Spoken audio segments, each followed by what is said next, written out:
Kollapur PG centre principal పై action షురు అయింది. లైంగికంగా ఆరోపణలు వచ్చిన విషయం తెలిసిందే. అతడిపై లైంగిక దాడి చేశారంటూ దీనిపై దర్యాప్తు చేశారు. ప్రిన్సిపల్ మార్క్ పై యూనివర్సిటీ ఉన్నతాధికారులు చర్యలు తీసుకుంటున్నారు. మార్క్ ని సస్పెండ్ చేస్తూ వీసీ శ్రీనివాస్ ఉత్తర్వులు జారీ చేశారు. ఘటనపై విచారణ జరిపి వీసీకి నివేదిక ఇచ్చారు రిజిస్ట్రార్ రమేష్ బాబు, ఓఎస్డీ మధుసూదన్ రెడ్డి. లైంగిక దాడి ఘటనపై కేసు నమోదు కావడంతో పోలీసుల విచారణ అనంతరం యూనివర్సిటీ అధికారులు తదుపరి చర్యలు తీసుకోబోతున్నారు. మరోవైపు ఆ నరకం పగవాడికి కూడా రాకూడదంటూ వాపోతున్నాడు ఓ బాధిత విద్యార్థి. పైకి చెప్పుకునే విషయం కాదు, అలాగని లోపలే భరించే అంశము కాదు. మార్కులు కావాలంటే మసాజులు కావాలట, కాలేజీకి వెళ్తే కన్ను గీటడాలు, మాట్లాడితే ఎక్కడెక్కడో చేతులేస్తూ వేధింపులు, టీసీ అడిగితే టీజింగ్లు. ఇదంతా ఒకెత్తైతే రాత్రి అయిందంటే ప్రిన్సిపల్ నుంచి వచ్చే ఫోన్ కాల్స్ మరొక ఎత్తు. ఫోన్ లిఫ్ట్ చేయకపోతే ఒక రకం టార్చర్, లిఫ్ట్ చేస్తే మరో రకమైన దారుణ టార్చర్. రమ్మన్న చోటికి చెప్పిన టైంకి వెళ్ళకపోతే ఇంకొక రకం టార్చర్. మగాడే ఉండి సాటి మగ మాస్టారే వికృత చేష్టలతో విరుచుకుపడుతుంటే పాపం ఎవరికి చెప్పుకోలేక భరించలేక ప్రతిరోజు దినదిన గండంగా గడిపానంటూ TV9తో చెప్పుకొని బోరుమంటున్నాడు బాధితుడు. పాలమూరు యూనివర్సిటీ పరిధిలోని కొల్లాపూర్ పీజీ సెంటర్లో జరిగిన లైంగిక వాంఛ ఘటన బాధితుడు మనతో పాటు ఉన్నారు. ఆయన అడిగి మరిన్ని వివరాలు తెలుసుకుందాం. యాక్చువల్లీ ఘటన జరిగిన రోజు సాయంత్రం ఏం జరిగింది, ఎందుకు ఈ రకంగా పరిణామాలు చోటు చేసుకున్నాయి? ఫోన్ చేసిండు సార్, గందులేడు ఇక్కడ ఉన్నాయి, అవి అక్కడ ఉన్నాయి, కూడా నూనె అక్కడ ఉంది, వాడుకోరామని ఫోన్ చేసారు. తర్వాత నేను మా అమ్మకు ఫోన్ చేసినప్పుడు ఇట్లా కాల్ అని ఇట్లా ఆయనకు బిజీ వచ్చినట్టుంది, సార్కు ప్రిన్సిపల్కి బిజీ వచ్చి రావడం వల్ల కాల్ అని వాట్సాప్లో మెసేజ్ చేసిండు సార్. మెసేజ్ చేసిన వాళ్ళే తర్వాత మా అమ్మతో మాట్లాడాక ఫోన్ చేసిండ.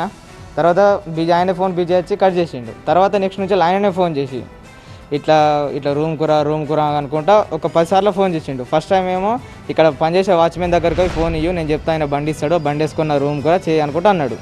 కాకపోతే నేను బాత్రూంలో ఉన్నా అని చెప్పి అబద్ధం చెప్పి ఏదోటి మాట డైవర్ట్ చేసి నేను ఇప్పుడు సార్ ఇక్కడ నా ఫ్రెండ్స్ అందరు తిందామంటారు రానంటారు అని చెప్పి అన్నారు. అన్నోళ్ళు అయితే ఏంది. తర్వాత మళ్ళీ ఇంకొక 5 నిమిషాల తర్వాత ఫోన్ చేసి మరి రాము నేనే బండి వేసుకొని వస్తున్నా, నువ్వు పెట్రోల్ బంక్ దగ్గరదా, ఎందుకు సార్ బండి వేసుకొని వచ్చాడు, గిట్లా అంటే గిట్ట మెస్ బిల్లుల మీద గిట్ట సాయం అది అనుకుంటా అన్నాడు. సార్ ఇప్పుడు ఎందుకు సార్, రేపు పొద్దుగాలంటే గిట్ట ఏం కాదు రాము నేను బండి వేసుకొని వస్తున్నా, బండి ఎక్కడ సార్ మీకు లేదుగా అన్నట్టు నేనున్నా. అంటే గిట్ట ఇంటోనర్ బండి ఆడుకొని ఇక్కడే పెట్రోల్ బంక్ దాకా వచ్చిండు. పెట్రోల్ బంక్ కాడికి వచ్చి నన్ను బలవంతంగా ఎక్కించుకొని పోయిండు. ఇట్లా నువ్వు మళ్ళీ రాలేకుండా మంచి ఇట్లా ఉన్న పరిణామం అయితే ముంగడికి తీసుకొచ్చుడు అవుతుంది, తొందర రావాలి నువ్వు అనుకుంటా వాడిని బెదిరించినట్టు నాతో మాట్లాడిండు.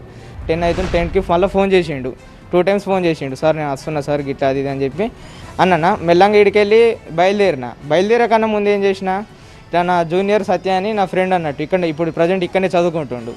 జూనియర్ సత్యకి అరే నాకు కొంచెం భయం అవుతుందిరా సత్య, కొంచెం నాకు అనుమానం కొడుతుందిరా ఏదో, నువ్వు వచ్చి కొంచెం సైడ్కుంటారా, అడిగిట గిట్ట నీకు ఈకలు పెట్టి నేను పిలుస్తా, కొంచెం దవ్వని రారా అని చెప్పి అన్నట్టు. అడిగి ఏంగానే అయితే ఏం చేసిన, బండి పార్కింగ్ చేయగానే తాళం తీసి నన్ను లోపలికి తీసుకుపోయాడు.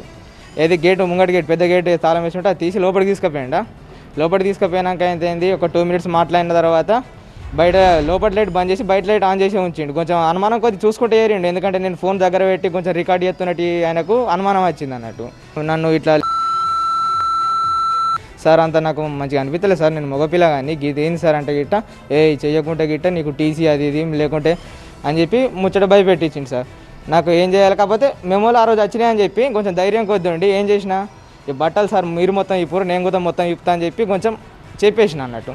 ఆయన మొత్తం బట్టలు ఇప్పిండు. నేను మగపిల్ల కానీ ఆడపిల్లనైతే కాదు, వాడు వీడియో తీసిన బయటపడ్డా నాకు భయం ఏం లేదన్నట్టు చేసిన. తర్వాత వెనకకెళ్ళి నన్ను కొంచెం నేను తోడే ఉన్నా, మళ్ళీ ఆడుగు ఇంత దుద్దపోతలు ఉండుట్లా. తర్వాత ఏంటనే నన్ను చెయ్యాలి లేకుంటే నీకు మంచిగా ఉంటుంది అని చెప్పి 2 సార్లు అటు ఇటు అన్నాడు. ఒక 7 నిమిషాలు దగ్గరికి గుంజుకున్నాడు.